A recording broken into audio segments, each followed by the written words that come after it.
Ensuite, la plus grosse partie, bah, évidemment, c'est du suédois, puisque j'ai fait du suédois à l'université. Mais j'avoue, mes bases, je les ai un petit peu oubliées parce que ça fait 3 ans que j'ai fini l'université. Je l'ai jamais pratiqué, mais j'allais souvent en Suède et là j'ai envie de recommencer et d'appliquer ces bases un jour si je vais encore à nouveau en Suède. Donc là j'ai mon cahier, bon, il n'est pas terrible, hein, mais voilà, c'est ce que j'ai fabriqué à partir d'un livre en russe. C'est un livre grammaire très bien expliqué. Donc même s'il est moche, il est très bien. Donc je le garde. Ensuite, c'est ce que j'avais acheté en cours pour les cours de suédois à l'université. Donc Livstart B1, B1 plus B2, textbook.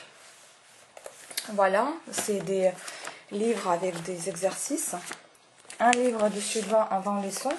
Également des exercices, et je crois qu'il y avait même un CD, mais je ne suis pas sûre. Ça, c'est des vieux livres d'exercices qu'on m'a donné.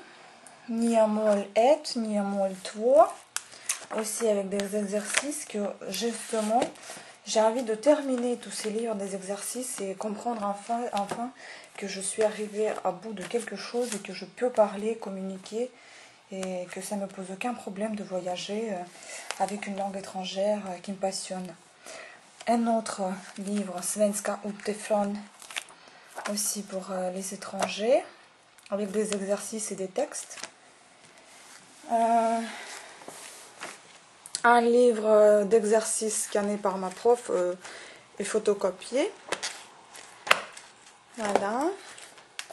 Et un autre livre qu'on m'a donné aussi. Bon, leur état est assez médiocre, mais bon, ça a été donné, alors je ne dis rien du tout.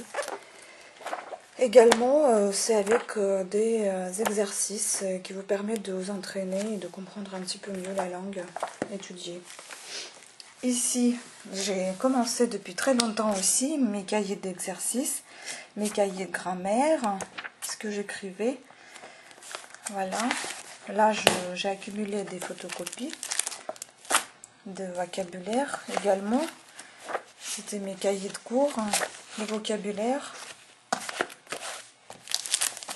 Et là, j'ai des dictionnaires.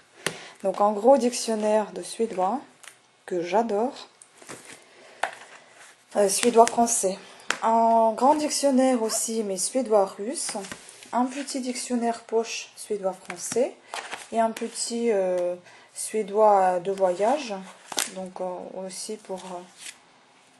si on va en Suède, pour pouvoir s'exprimer et comprendre ce qu'on nous dit si on est novice en langue.